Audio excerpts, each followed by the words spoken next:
තුවා YouTuber කෙනෙක් වගේ නම් ඔයාට පුළුවන් ඔයාගේ වීඩියෝ එකට ගොඩක් views ලගින්න ගන්න. ඒ කියන්නේ ඔයාගේ වීඩියෝ එකට ආකර්ෂණය වැඩි කරගන්න පුළුවන් ඔයා හදන ලස්සන thumbnail එකත් එක්ක. ඉතින් අපි බලමු කොහොමද මේක Photoshop හරහා කරගන්නේ කියලා. ඔයාට පුළුවන් මෙතන create කියන එක ලබා දෙන්න. create new කියන එක දීලා Photoshop open කරගෙන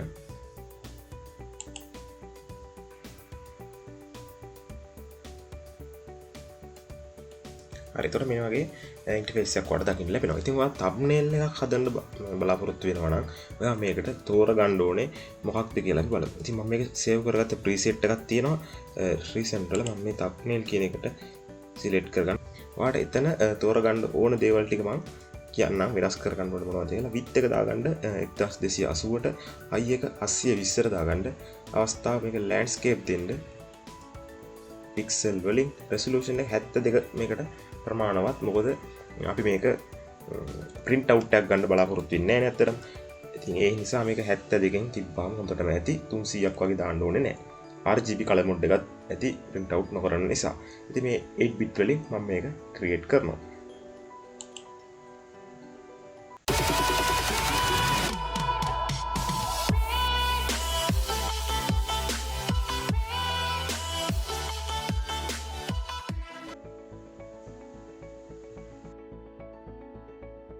ඉතින් ඔන්න ඔය විදිහට අපේ වෙබ් ස්පේස් එක අපි හදාගත්තා. දැන් මෙන්න මෙතනින් අපි අපේ ඩිසයින් එක කරගෙන යමු කොහොමද කරන්න කියලා.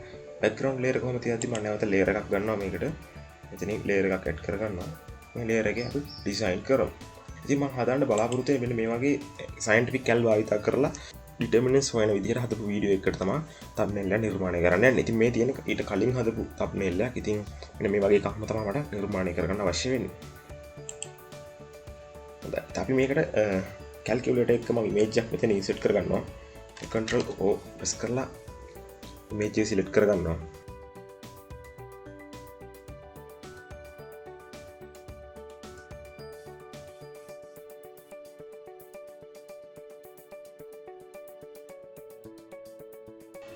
මෙතන මේ ඉමේජ් එක මට ඕන වෙනවා. මම මේක ඕපන් කරගන්නවා. හොඳයි. ඒක වෙනම අනකින් මේ විදිහට ඕපන් වුණා. දැන් මම මේක මගේ මේකට ගන්න ඕනේ. මම ඉතින් මේ ලොක් එක අයින් කරලා මේ ලේයර් එකක් විදිහට හදාගෙන move tool එකට ගිහින් මේක මෙහෙම ඩ්‍රැග් කරගන්නවා මට අදාළ canvas එකට. ඒකේ මම මෙහෙම ප්ලේස් කරගන්නවා මේ හරියෙන්. size එක පොඩ්ඩක් වැඩි කරලා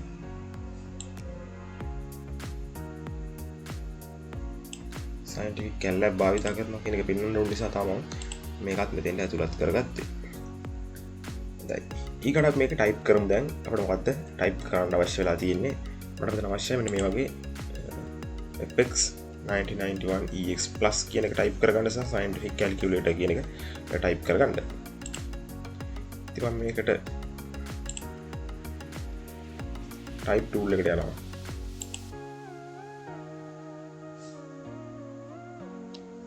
type tool එකට ගිහින් මේ විදිහට type කරගන්නවා.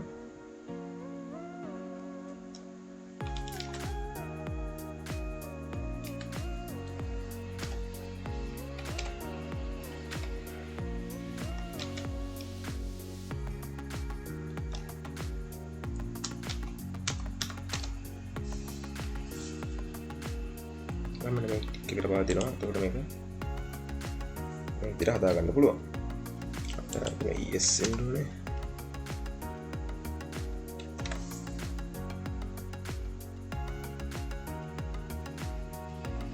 මේකට ගැලපෙන කලර් එකක් අපි සිලෙක්ට් කරගමු. මේ විදිහට සිලෙක්ට් කරලා ෆොන්ට් එක වෙනස් කරනවා.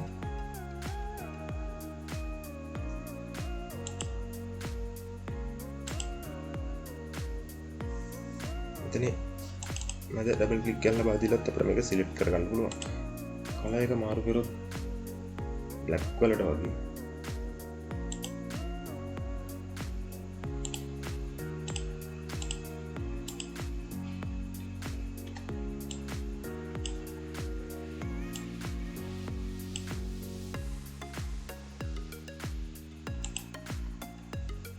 තාම මෙතන scientific calculator කියලා ටයිප් කරගන්න ඕනේ. මම එකක් ටයිප් කරගන්නවා මේ විදිහට.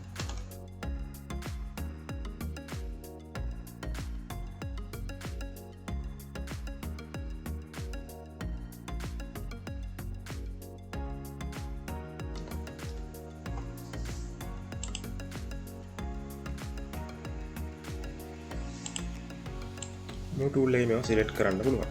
ඉතින් මේ වගේ size ටික හදලා තවකට හදා ගන්න තියෙනවා. ඉතින් මේකේ size එක වැඩි වගේ මේක font එකට අඩු size එක අඩු කරගත්තා නම් හොඳයි කියලා හිතනවා.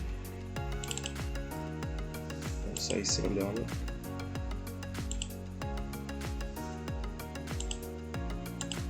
අටකට වගේ දෙන්නම්.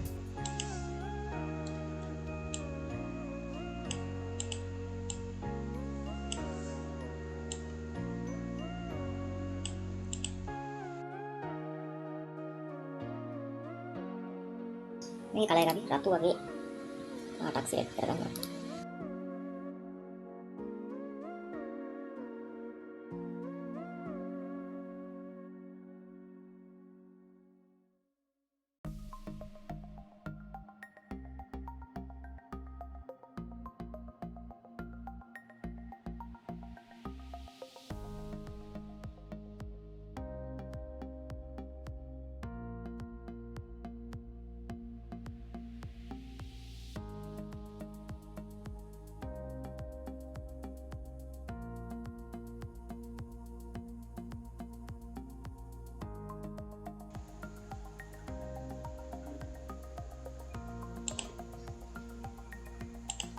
හොඳ අපි දැන් බලමු කොහොමද මේකට මේ layer style වලට ගිහින් කොහොමද මේකට border එකක් ඇතුළත් කරගන්න මේ අකුරු ටිකට කියලා. මේ පැත්තෙන් ක්ලික් එකක් දෙනවා ඩබල් ක්ලික් එකක්. එතකොට layer style කියලා window එකක් open වෙනවා. මෙන්න මෙතන වල stock කියන එක මේ ටික් එක දාගත්තාම අන්න අර විදිහට stock එකක් ඇතුළත් වෙනවා.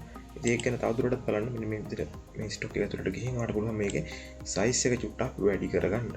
ඔන්න ඔය විදිහට පොඩ්ඩක් වැඩි කරගත්තාම වගේ ස්ටොක් එක මේ විදිහට හදා ගන්න පුළුවන්. ඉතින් මෙතන වල මේ පොසිෂන් එක ඉන්සයිඩ් හෝ අවුට්සයිඩ් දාන්න පුළුවන්. ඉන්සයිඩ් දාම කුඩා වෙන නිසා අකුරම අවුට්සයිඩ් වලට මේක ඇතුළත් කරනවා. ඊට පස්සේ මේක ඔපැසිටි එකත් ඔයාලට මෙහෙම අඩු වැඩි කරන්න පුළුවන්. මම ඒක ওই විදිහටම තියෙනවා. කලර් එක උනත් ඔයාලට තීරණය කරන්න පුළුවන්. මේකට කළු පාට ගොඩක් හොඳයි කියලා මට හිතෙනවා. දැන් චුට්ටක් මේක අපි සයිස් එක වැඩි කරමු. ඔය විදිහට දැන් මම තියෙනවා. අපි මේක ඕකේ එකක් ලබා දෙනවා.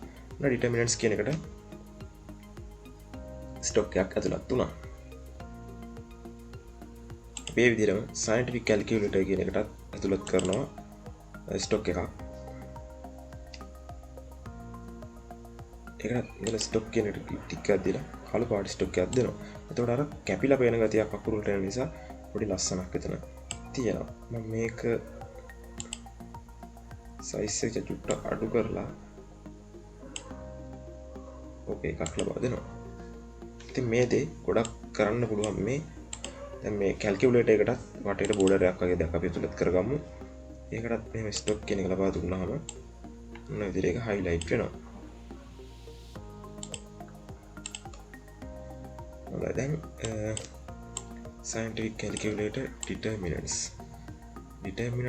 තමයි කියන්නේ නිශ්චායක හොයන විදිහ තමයි දැන් මේ කැල්කියුලේටර් එක භාවිත කරලා කතා කරන්නේ. එතකොට මේකට තව determinants එකක් ඇතුළත් කරා නම් හොඳයි කියලා මට හිතෙනවා.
ඔන්න විදිහට අපේ thumbnail එක අපි නිර්මාණය කරගත්තා. ඉතින් මේක තව පොඩ්ඩක් gradient එකක් වගේ දාගත්තා හොඳයි කියලා හිතෙනවා background එකට.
ඉතින් මේ දේවල් අවසානයේ මේක හදාගත්තට පස්සේ ඔයාලට පුළුවන් මේක YouTube අප්ලෝඩ් කරන්න වෙයි. ඉතින් ඔයාලට මෙතනින් export කියන එක ලබා දීලා save for web කියන එක ලබා දුන්නාම quality හානියක් වෙන්නේ නැතුව කිසිම quality ට හානියක් වෙන්නේ නැතුව නමුත් file size එක අඩු කරගෙන ලබා ගන්න පුළුවන් මේක website එකට අප්ලෝඩ් කරන්න පුළුවන් වන විදියට.